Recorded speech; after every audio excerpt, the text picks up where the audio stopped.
नमस्कार, नमो नारायण। गीता दैनिक दैनिक के अंदर आज हम प्रवेश कर रहे हैं 188 दिन 188th डे और 9th चैप्टर। और इसका जो शीर्षक है वो है राज विद्या राजगुह योग नाम। श्लोक है 25 और 26 और बड़ा इम्पोर्टेंट श्लोक भी है। आइए पहले पाठ करते हैं।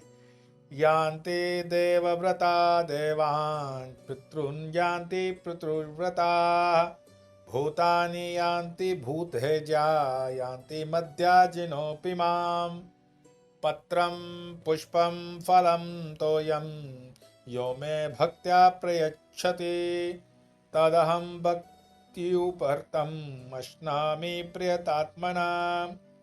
भगवान श्री कृष्ण कहते हैं, देवताओं के पूजक देवताओं को प्राप्त होते हैं, पितरों के पूजक पितरों को प्राप्त होते हैं, भूतों के पूजक भूतों को प्राप्त होते हैं और मेरा यजन करने वाले मुझको ही प्राप्त होते हैं, अर्थात अपनी ब्रह्म रूपता में प्रतिष्ठित हो जाते हैं। जो कोई मेरे लिए प्रेम से पत्र पुष्प फल व जल आदि अर्पण करता है, उस शुद्ध बुद्धि भक्त का भक्ति पूर्वक अर्पण किया हुआ वह पत्र पुष्प आदि मैं ग्रहण करता हूँ या स्वीकार कर लेता हूँ। ये श्रावण का मास अभी चलने वाला है और ये पत्रम पुष्पम फलम तोयम का मतलब ही यही है कि भगवान शिव का पूजन होगा श्रावण मास के अंदर, क्योंकि देवशयनी एकादशी के बाद विष्णु जी तो शयन करेंगे और पूरा कारोबार जो है ब्रह्मांड का वो रुद्र के हाथ में आ जाएगा। और रुद्र यानी शिव पूजन श्रावण में, और शिव को कोई बड़े आडंबर की आवश्यकता नहीं है। आपने पत्र पुष्प चढ़ा दिए, बहुत अच्छे से उनको प्रसन्नता होती है और उनके पूजन में कोई ज़्यादा खर्चा भी नहीं आता। तो मैं तो यही कहूँगा कि आप इस श्रावण का जितना हो सके लाभ लें, बाकी भगवान की इच्छा। यान्ति देवव्रता देवान पितृ यान्ति पितृव्रता भूतानि यान्ति भूतेजा यान्ति मद्या निरोपी माम। जो लोग स्त्री पुत्र या धन आदि की कामना से भगवान की उपासना करते हैं वे वास्तव में भगवान के भक्त नहीं, वे तो भगवान की ओट में स्त्री पुत्र आदि के ही भक्त हैं।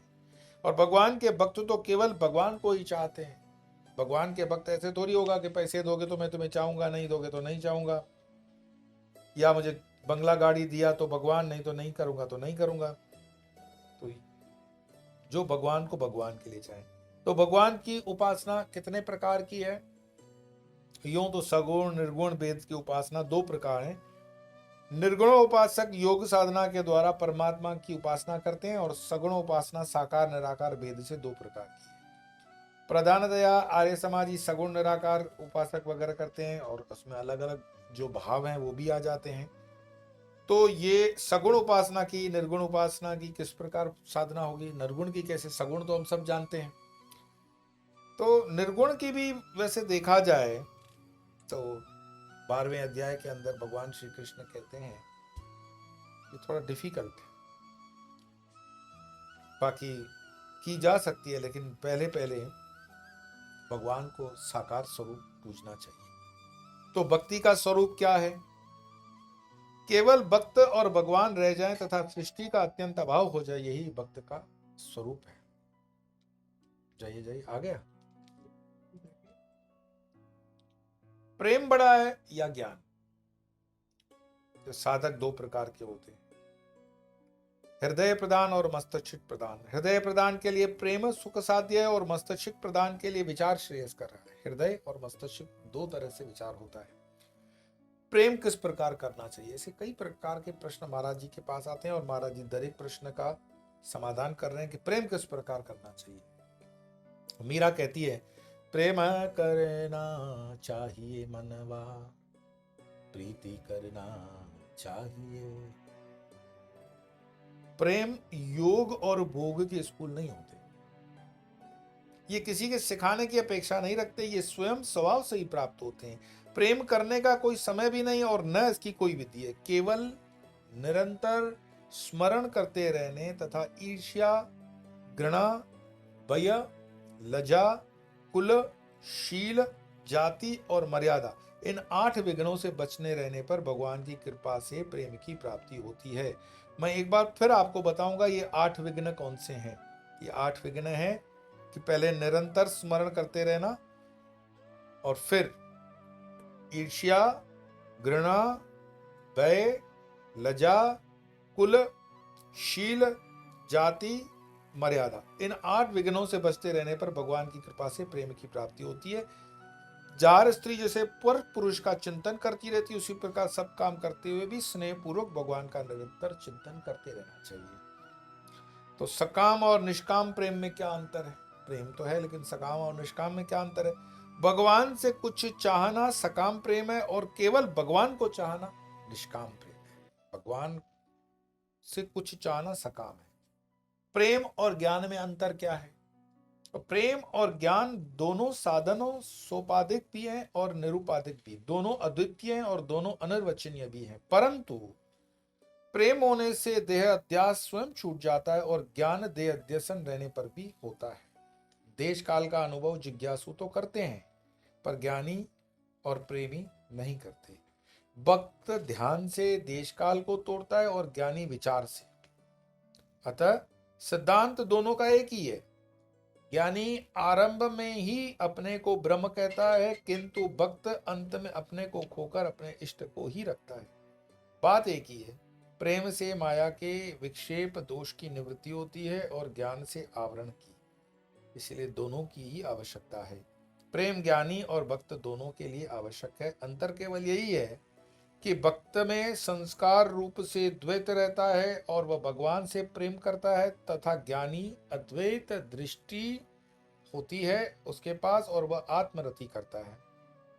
अंतकरण का धर्म मनन चिंतन है, और शरीर के रहने तक अंतकरण रहेगा। यदि भगवान या आत्मा का चिंतन नहीं किया जाएगा तो विषय चिंतन होगा, उससे रजोगुण तमोगुण की वृद्धि होगी। इसीलिए भक्ति करना दोनों के लिए आवश्यक है।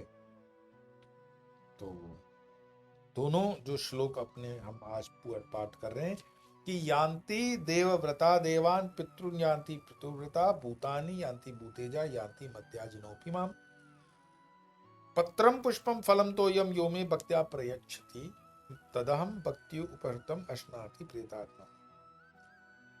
भगवान ऐसा नहीं है कि आपने उसको 56 भोग लगाया तो ही भगवान आपके भक्ति को स्वीकार करेंगे, नहीं। भगवान आपके हृदय के भाव को देखता है। हो सकता है कि आप 2 रुपए का मात्र मिश्री गुड़ लगा करके भगवान को भोग लगाओ, और कहीं कहीं पे लाखों रुपयों का भी भोग लगे, लेकिन अगर उसमें भावना नहीं है तो वो भोग व्यर्थ है।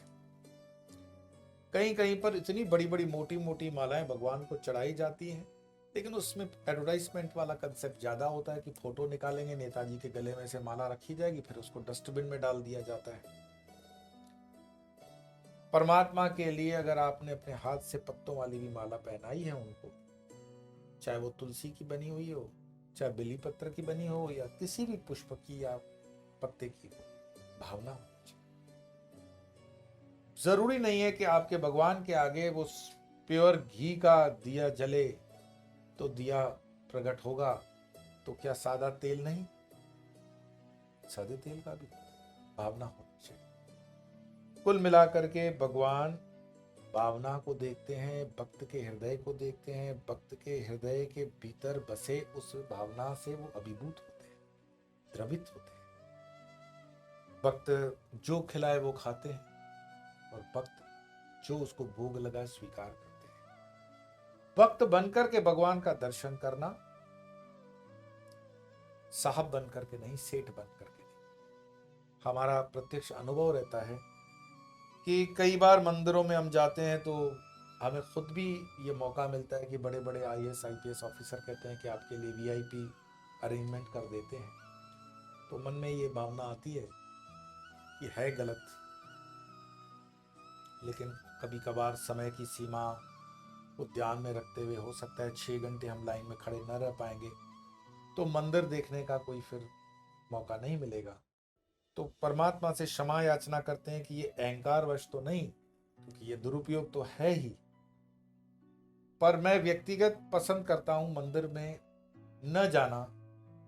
अगर मुझे इसी शॉर्टकट तरीके से जाना पड़ता है तो मैं नहीं जाऊंगा, लेकिन भक्त बन करके जाने में जितना आनंद है क्योंकि भगवान को पता है कि इसने अपने रसूख का, अपने उस इन्फ्लुएंस का फायदा उठाया है मेरे दर्शन करने के लिए, तो उसमें कोई बनता नहीं है।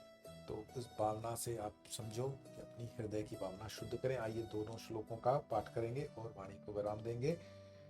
यान्ति देवव्रता देवान् पितॄन् यान्ति पितृव्रताः भूतानि यान्ति भूतेज्या यान्ति मद्याजिनोऽपि माम् पत्रं पुष्पं फलं तोयं यो मे भक्त्या प्रयच्छति तदहं भक्ति उपहृतम् अश्नामि प्रियतात्मना। आज इतना ही, कल फिर मिलेंगे, तब तक के लिए नमो।